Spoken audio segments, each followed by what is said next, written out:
Hello, God bless from Up Ministries. It's me, Dick Jr. I'm going to read you 2 Samuel chapter 13. It's a little more of history from the time of David. This is a little bit lengthy. It's two and a half pages long. And there's a lot of difficult names, so try not to laugh at me too hard as I read through here. I'm taking references like most of 2 Samuel that I've read to you so far. I just read it and don't do a lot of references. I prayed and asked God to help me to speak with you, though, before I started this video. And I suggest that you pray and ask God for knowledge, wisdom, and understanding specifically when you place yourself in His Word, and He'll give them to you. I also suggest that maybe if you have other problems or anything that you need a little help with, or knowledge, wisdom, and understanding, or anything, just go to God and ask Him and see what happens. Okay. So, this is pretty much just a straight read through. Lots of difficult names in here, though. Not lots, but this is a little bit about a little history about David's family, I guess would be the way to say it. Now, it was after this that Absalom, the son of David, had a beautiful sister whose name was Tamar. And Amnon, the son of David, loved her. See what I mean? So these are all David's descendants. Okay. But he was in love with his half-sister, I think is what the deal is. Amnon was in love with Tamar, his half-sister. Amnon was so frustrated because of his sister Tamar that he made himself ill, for she was a virgin, and it seemed hard to Amnon to do anything to her. But Amnon had a friend whose name was Jonadab, the son of Shimei, David's brother, and Jonadab was a very shrewd man. So he was his cousin, roundabout. Or he could have been the blood cousin of one of his other brothers, perhaps, but still roundabout. Yeah. He said to him, "O son of the king, why are you so depressed morning after morning? Will you not tell me?" Then Amnon said to him, "I am in love with Tamar, the sister of my brother Absalom." Jonadab then said to him, "Lie down on your bed and pretend to be ill. When your father comes to see you, say to him, 'Please let my sister Tamar come and give me some food to eat, and let her prepare the food in my sight, that I may see it and eat it from her hand.'" So Amnon lay down and pretended to be ill. When the king came to see him, Amnon said to the king, "Please let my sister Tamar come and make me a couple of cakes in my sight, that I may eat from her hand."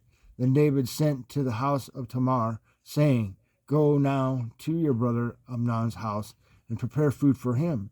So Tamar went to her brother Amnon's house, and he was lying down, and she took dough, kneaded it, made cakes in his sight, and baked the cakes. She took the pan and dished them out before him, but he refused to eat. And Amnon said, "Have everyone go out from me." So everyone went out from him. Then Amnon said to Tamar, "Bring the food into the bedroom, that I may eat from your hand." So Tamar took the cakes which she had made and brought them into the bedroom to her brother Amnon. When she brought them to him to eat, he took hold of her and said to her, "Come, lie with me, my sister." But she answered him, "No, my brother, do not violate me, for such a thing is not done in Israel. And do not do this disgraceful thing. As for me, where could I get rid of my reproach? And as for you, you will be like one of the fools in Israel. Now, therefore, please speak to the king, for he will not withhold me from you." However, he would not listen to her. Since he was stronger than her, he violated her and lay with her. And see, what she said is, if you ask the king, then the king would give her as a wife. Then Amnon hated her with a very great hatred, for the hatred with which he hated her was greater than the love with which he had loved her. And Amnon said to her, "Get up, go away." But she said to him, "No, because this wrong in sending me away is greater than the other that you have done to me." Yet he would not listen to her. Then he called his young man who attended him and said, Now throw this woman out of my presence and lock the door behind her. Now she had on a long-sleeved garment, for in this manner the virgin daughters of the king dressed themselves in robes. Then his attendant took her out and locked the door behind her. Tamar put ashes on her forehead and tore her long-sleeved garment, which was on her, and she put her hand on her head and went away, crying aloud as she went. Then Absalom, her brother, said to her, Has Amnon, your brother, been with you? But now keep silent, my sister, he is your brother. Do not take this matter to heart. So Tamar remained and was desolate in her brother Absalom's house. Now when King David heard of all these matters, he was very angry. But Absalom did not speak to Amnon, either good or bad. For Absalom hated Amnon because he had violated his sister Tamar. Now it came about after 2 full years that Absalom had sheep shearers in Baal Hazor, which is near Ephraim, and Absalom invited all the king's sons. Absalom came to the king and said, Behold, now your servant has sheep shearers. Please let the king and his servants go with your servant. But the king said to Absalom, No, my son, we should not all go, for we will be burdensome to you. Although he urged him, he would not go, but blessed him. Then Absalom said, If not, please let my brother Amnon go with us. And the king said to him, Why should he go with you?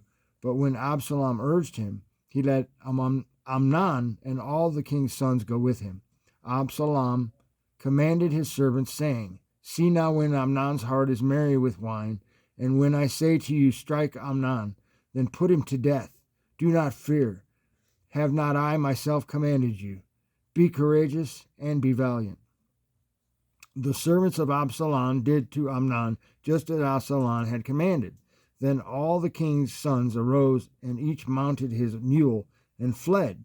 Now it was while they were on the way that the report came to David, saying, Absalom has struck down all the king's sons, and not one of them is left, which we know is not what just happened. Then the king arose, tore his clothes, and lay on the ground, and all his servants were standing by with clothes torn. Jonadab, the son of Shimei, David's brother, responded, Do not let my lord suppose they have put to death all the young men, the king's sons, for Amnon alone is dead, because by the intent of Absalom this has been determined since the day that he violated his sister Tamar. Now therefore do not let my lord the king take the report to heart, namely, all the king's sons are dead, for only Amnon is dead. Now Absalom had fled, and the young man who was the watchman raised his eyes and looked, and behold, many people were coming from the road behind him by the side of the mountain. Jonadab said to the king, Behold, the king's sons have come, according to your servant's word. So it happened. As soon as he had finished speaking, behold, the king's sons came and lifted their voices and wept. And also the king and all his servants wept very bitterly.